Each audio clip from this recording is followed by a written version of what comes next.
Hello, everyone. Welcome to our Franchise Empire weekly newsletter. Let's pull this up. And today, we're going to cover a franchise sales that has average sales of over $1 million with less than $250,000 in startup costs. We're also going to cover a resale showing $190,000 in owners' earnings. That is based out of Maryland. We'll talk about a couple who saved themselves $1 million in avoiding buying the wrong franchise, as well as a guy who owns 13 juice bar locations and how much money they make. We're going to make this one pretty quick.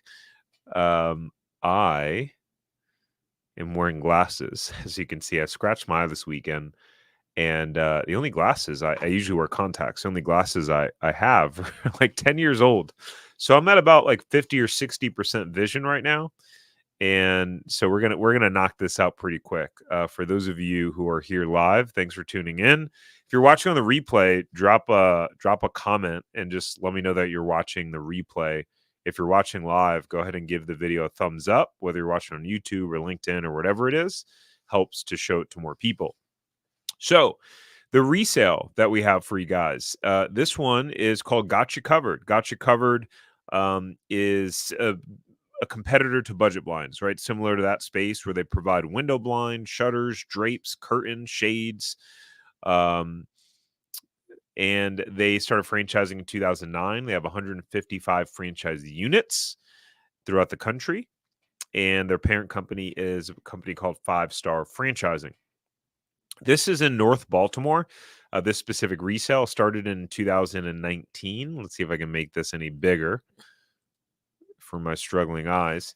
2023 revenue of $734,000, asking price of $450,000.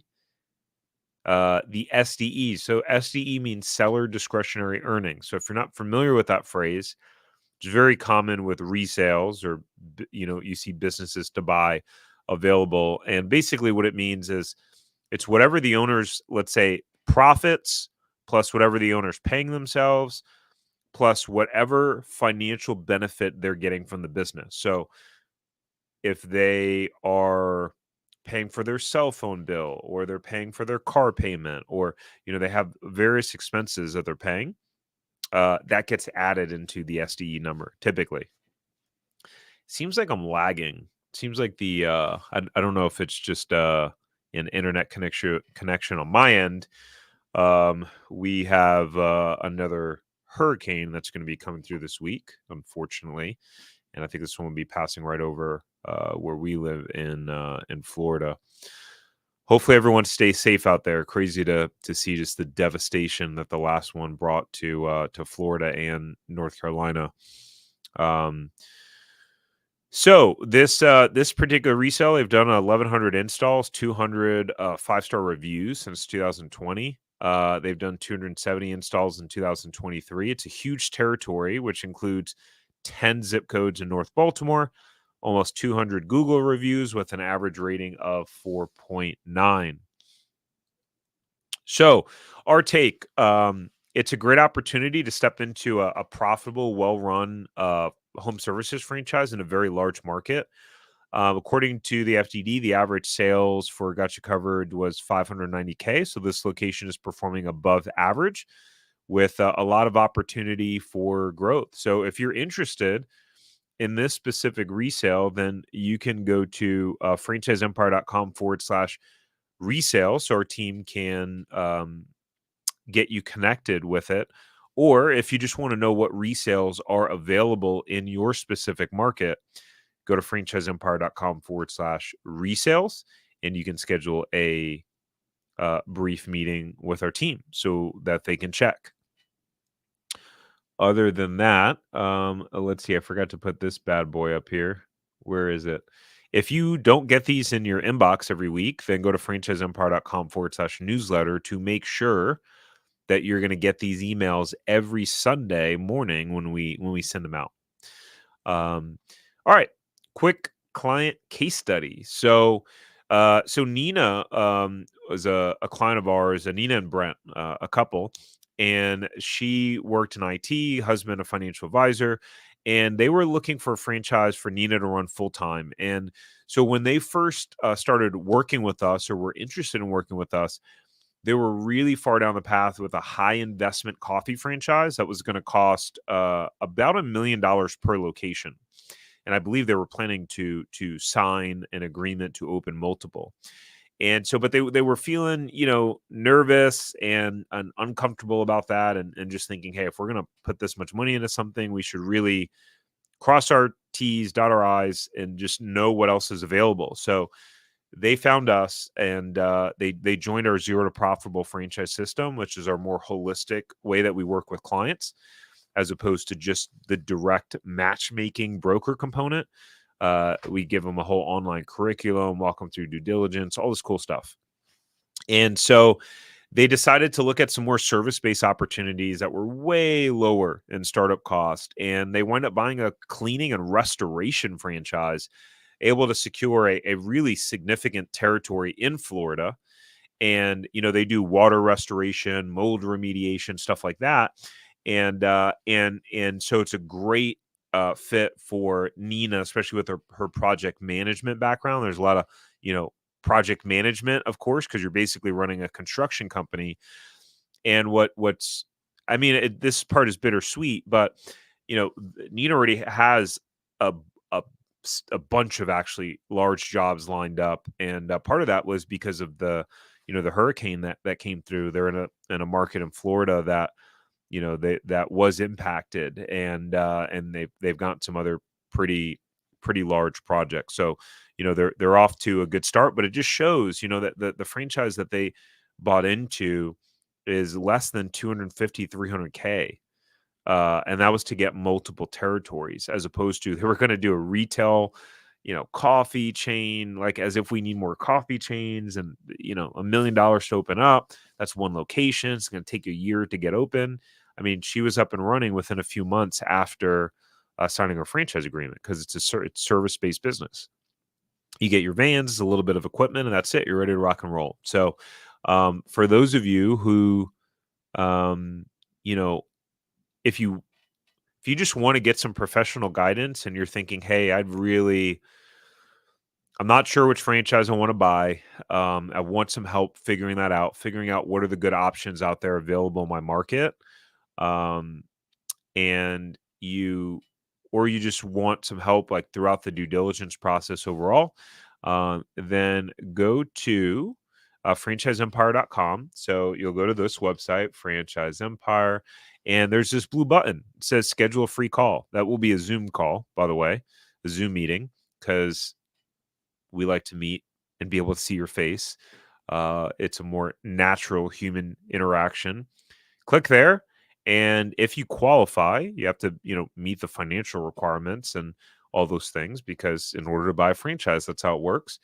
Click that button, you'll be able to schedule a free call with the team, and we'll be able to see kind of what your goals are, what you've been doing to try to search for a franchise, understand your skill sets, a bunch of different things, all the things that we do that has our zero to profitable franchise system having a 89% higher success rate than people who just work with a traditional broker. All right, let's talk about the franchise of the week. And by the way, if you guys have questions as I'm going through this, um, you can go ahead and drop them below. Although, my goodness, with my eyesight, it's so hard to see right now.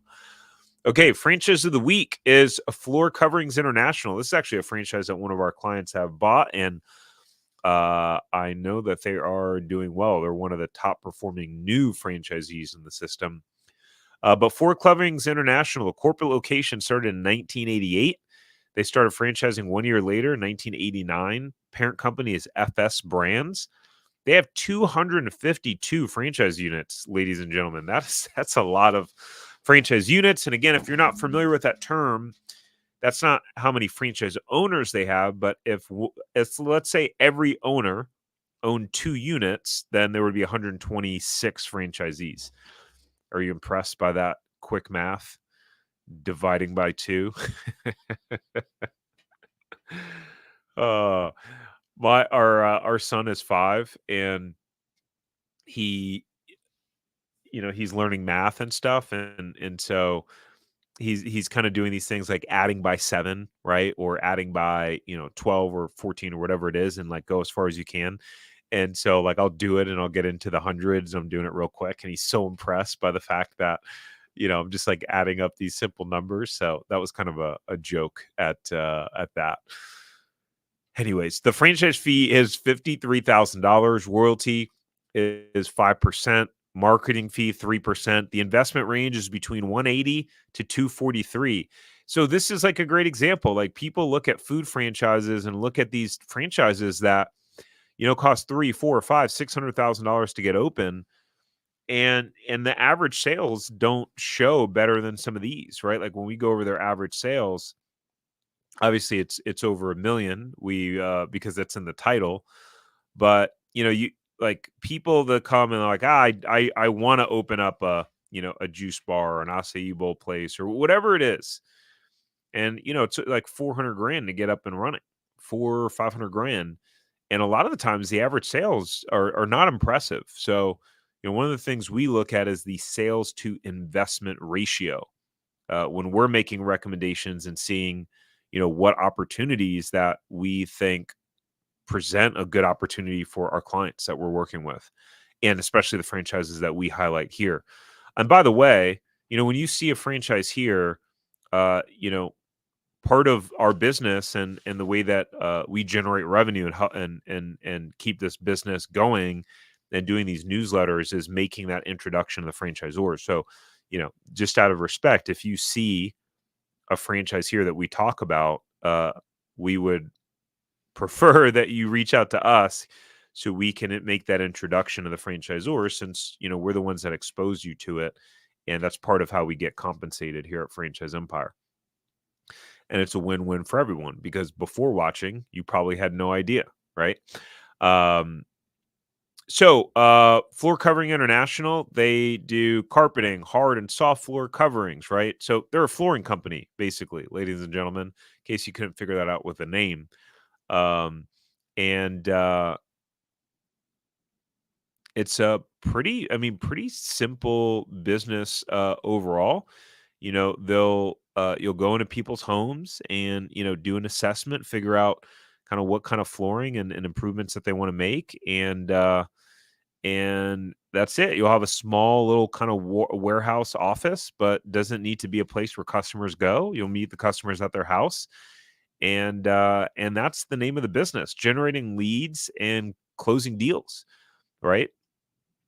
So when we look at the numbers, gross revenue installed for calendar and landed for year 2023, I think landed means sold, and then installed is obviously the job's done. So you could sell a job, as an example, in November or December, but maybe it doesn't get actually installed until January, February, depending upon the lead time, etc. So you have 138 reporting franchisees that they showed average sales installed just over a million.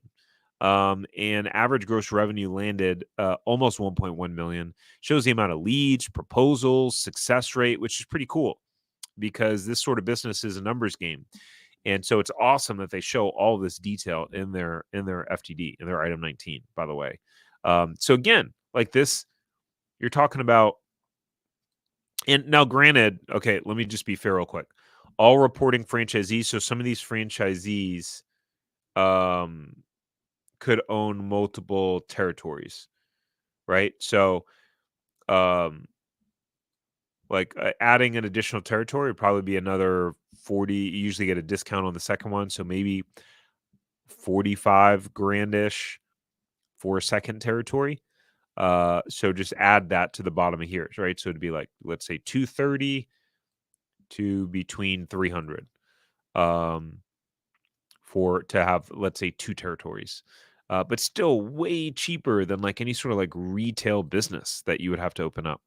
And in terms of other numbers, what's cool is that they show the numbers based on, hey, if you've been in operation over 2 years, or if you've been in operation for between 1 and 2 years, which is pretty cool to see. And what's interesting is to see that the people that have been open for over 2 years have a higher uh, um, average job size. Oh, my mouse is not showing up on the screen, but that number is 7744. Um, and so the people that have been open just over a year, less than 2 years, have 6,155 dollars. So their average job size is $1,600 less, which is quite significant. I mean, if you multiply, uh, if they're landing how many jobs, proposals. So if there's 348 proposals on average, and the success rate is 40%, that's about what? 70, about 140 jobs. So if you multiply 140 jobs times $1,600, that's an additional $225,000 of revenue that's being missed with some of those earlier franchisees having a lower average job size. So, again, this is a numbers type of business. Really, any sort of service business like this, it's how much can you acquire customers for? So based on your lead cost, what's your conversion rates, and then what's your average ticket and your lifetime value of those customers. Those are things that we talk about in our franchisee mastermind programs, and assist franchisees with understanding their numbers and making business decisions based on their numbers and their business. But a couple things about FCI, and I see that we got some questions there. I'll get to them in a minute. They have the highest net promoter score in the industry. They scored an 82%, which completely outshines the industry average of 38%. Very interesting. Net promoter score, otherwise known as NPS. If you guys aren't familiar with it, it's like one of the easiest standards of getting like client satisfaction ratings. So you've probably been a part of it. It's those emails or texts that you get that say, on a scale of 1 to 10, how likely are you to recommend us to friends and family? And basically, I believe 8 through 10 is what's considered a promoter, or 7 through 10. And anything I think less than 7 is considered what's called like a detractor, in case you're wondering. And so actually it's something we use in our business. We survey all of our clients after, what is it, at this 90-day mark, and we ask them 60 or 90-day mark and ask them that same question. So number 2 is technology. They have a system that allows your design associates to create all sorts of custom options and use digital images of the customer's own rooms. Obviously, that's going to help with selling and converting. When people can see that what it looks like in their home, that's going to help them in making that decision. Fast startup, right? So this is one of the things we're talking about in service-based businesses is, and let me switch this over real quick. You can get up and running pretty quickly. No flooring experience needed. The ideal candidate has background in business, marketing, or sales, right? So you're going to really do well in this business, if you have a background in these areas overall. And yeah, flooring helps homes increase their home value. Wow, 106% of what they spend on the renovation. So that's a great selling point, when going into people's homes. So pretty cool. And my take overall is that, and I know we're in a weird economic time at the moment in the middle of an election season, but with the increased interest rates and home prices, home sales are down. So, my perspective, and I don't have any solid data on this, but my hypothesis is that people are going to be more willing to make improvements on their home because they're probably not going to move. So if they were thinking, like, as an example, my wife and we had only planned on staying in this house that we're in now for, I think our plan was like 2 to 3 years. Now we're approaching, we just passed year 4 now. We're not planning on moving anytime soon now. So now our plans are shifting. We're like, okay, well, redoing the backyard. Yeah, okay, now that's a realistic option. We actually have a bunch of scratches and and things that on our hardwood. So that's something that now comes into the equation for us as well. Like, okay, like, do we want to redo our floors at any point? And so I think, as home sales are down, you'll see that people are gonna want to upgrade their homes essentially. Um, so if guys, if you want to know if this specific franchise is available in your area, if you qualify, you can go to franchiseempire.com/check territory. At the bottom of the screen, you can schedule a free conversation with our team. And if you qualify, our team will go ahead and check to see if it's available in your area, or if you just want to have a conversation about what franchises may be available in your area that align with your budget and your skill sets. Go to franchiseempire.com/check territory right there. Bada boom, bada bing. Cool. And last but not least, and then I'll hop in a couple of the questions real quick, is I did a podcast with a guy that he opened up 13 juice bar locations and then franchised it. And pretty cool story. You don't really see this, guys. Before companies franchise, they may have like 1, 2, or 3 locations, and then they franchise it. To have 13 locations and then franchise it is very unique. So, yeah, it was really cool to be able to sit with Jorge, the co-founders of this particular brand, Movida, which means more life, and talk to him about how they've built this really cool business that they're now franchising. And we talk about how they did it, how they manage the stores and what they look for in locations, and um, all that good stuff. So you can look up Franchise Empire on YouTube. The podcast episodes are on a separate YouTube channel. It's the Franchise Empire channel, or wherever you listen to podcast. So whether Spotify, Apple Podcasts, any of those things, just look up Franchise Empire Show is what it'll be under, and you'll be able to see that. So let's take a look at some of these questions that we have. And again, I'm going to have to lean in pretty hard because my vision is off today. If you weren't here in the beginning, I'm wearing 10-year-old glasses because I scratched my eye. So, and I can barely see. Okay, let's see. Do you think that franchising or licensing is better for your brand when it starts bringing in serious cash flow? I don't have enough information. I think you asked this question before. I don't have enough information about your situation or business to be able to answer that. Franchising and licensing are just very different. If you want to have control over people having to use your logo and having to do things in a specific way and have protected territories, that's franchising.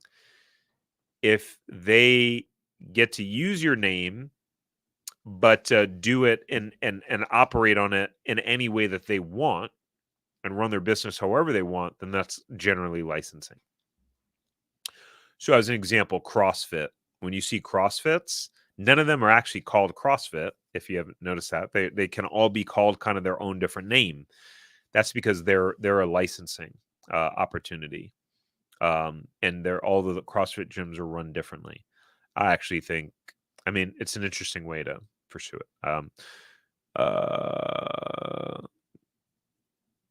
Can our team help with starting a new business, not just franchising and licensing? No, that's not. We're just specifically in the franchise space. Yes, we've had clients buy vending machine franchises. It's technically a license. It's technically not a franchise for the vending machine. But you can definitely go to franchiseempire.com/check territory and meet with them and have a conversation about that if you'd like. So they have more than just food brands. The food businesses are just the most popular ones.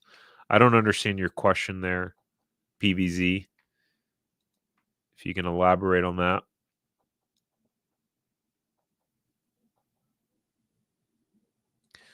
The wealth architect. How much effort are you truly putting into these franchises? I'd like to have it more as a passive thing. If you'd like to have it more as a passive thing, then don't buy one. Yeah, I in order to be successful in business, you're gonna have to put I know there's a lot of people selling the dream of passive income. The type of people that we work with are people that intend to uh, be very involved in their business in the first 3 years, highly involved, and ideally full time in the first few years. Because that's what we believe is necessary in order for you to succeed. There's a lot of people, franchise brokers, consultants, and just all sorts of things that will sell you the dream of passive income. Um, I just personally think it's a myth. It does not exist until you've put in the hard work and built the team and put in a lot of time and hours. So if you're looking for passive, I don't know, maybe real estate. But owning a business is not a passive thing. Were you ever able to run your Robex semi-absentee? My wife and I were ordered a franchise with a business that are speaking with current franchisees worried about the turnover rate. I was able to run it semi-absentee, which some may say is passive. Yeah, but to be clear, we didn't start out that way. I intended to be very involved in the business, and for the first 8 months, I went there every day. I had actually left my job during construction to make sure that the store got opened. And for the first few months, I was there every day, and then I went back to work. Um, it's a whole nother thing. Yeah, I mean, Sherrod, I don't know what business you're looking at. Um, but yeah, I mean, if you're worried about the turnover rate, that's definitely something to be worried about. The best thing I can tell you is work with our team. We can help you find a franchise that has good turnover rate. Where franchisees are doing well. But if you're going in trying to be semi-absentee from the beginning, it's tough. It's tough, guys. It's tough, and you are going to put yourself at a way better chance of success by going full time in the business. What I tell people is go full time, spend a year doing that, and then go back and get a job after you put the foundation in place. Go learn the business. I understand everyone's not at the liberty of doing that. I just have a different perspective with all this stuff. And I know there's a lot of franchisors and just all sorts of people just saying, hey, semi absentee and you can run the business 5 to 10 hours a week. Guys, sometimes it happens, but few and far between. The people that are the most successful in not just franchises, but in business are the people who are working their ass off in their businesses. And yes, those people get to the point where after maybe 3, 5, 10 years, where they've done the right things, they've worked hard, they put together a good team, and maybe they don't have to work as much. But if you're not going to be in a position to be able to invest a lot of time and energy into the business, you probably just shouldn't do it. But that is not the best thing to say from a sales strategy perspective. But we rather work with better quality than quantity. That's kind of our philosophy. Let's see. Do you agree with most people that buying a CD store is a bad investment decision? CD, as in like old school CDs, or are you talking about? Did you mean to put CBD? And I don't know. Without looking at the numbers, I have no idea. Food brands being the only franchises that you work with. We don't work with food brands. Uh, yeah, we don't really work with food brands. Maybe there's 2 or 3. I think only one of our clients ever has bought okay, maybe 2 or 3 of our clients have ever bought a QSR, quick serve restaurant, or food related franchise. Generally speaking, we're helping people buy service-based businesses.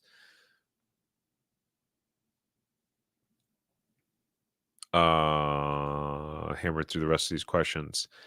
I don't have any recommendations about unless I know you and your specific situation, and I don't make any blanket recommendations in terms of the type of franchises to buy. CDs, as in old school music disc. I mean, I don't know. I can't remember the last time I bought a CD, and I can't. I haven't heard anyone say the word CD in a while, so I probably I probably wouldn't. Yeah, that's just my own personal opinion. But all right, guys, I'm gonna rock and roll for the day. We got another hurricane coming this way in Florida, so hopefully everyone will be okay. All right, guys, you guys have a good one. Make sure to hit the like button before you rock and roll, so this video will be exposed to more and more people. And have a great week. Take care.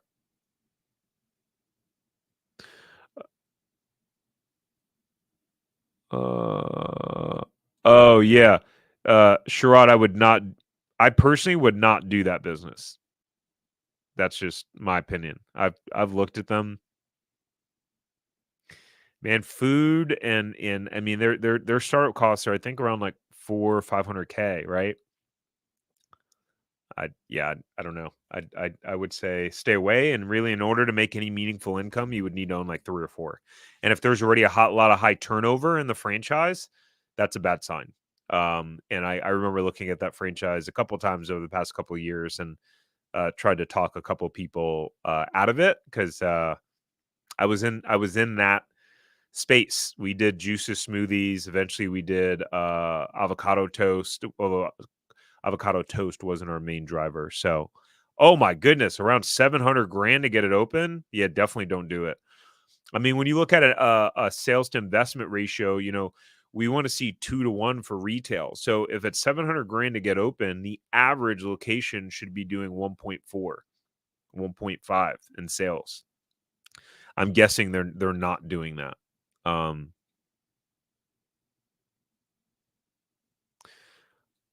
so yeah, Michael, yeah, I'm pretty sure there's and I think our team has helped place a couple in healthcare and healthcare recruiting specifically. So if you need some help on identifying what those brands could look like, then definitely reach out to us at franchisempire.com/check territory, and you can schedule a meet with our team and see what may be available. I know that actually that we have one specific person that I can think of that bought into a healthcare recruiting franchise, and he was in the medical space and sold to doctors, sold like medical devices and stuff. So just kind of familiar with the language and lingo and all that stuff. So, uh, oh, cool, Sherrod, you're meeting with our team. Awesome, good stuff. Sounds good. All right, guys. Well, be well. Thanks for coming and attending and interacting. These are really fun for me and just to connect with you guys and talk about cool opportunities overall. So I appreciate your support, your viewership. Tell a friend, share this with someone, and I look forward to seeing you guys next Monday. Take care. Bye.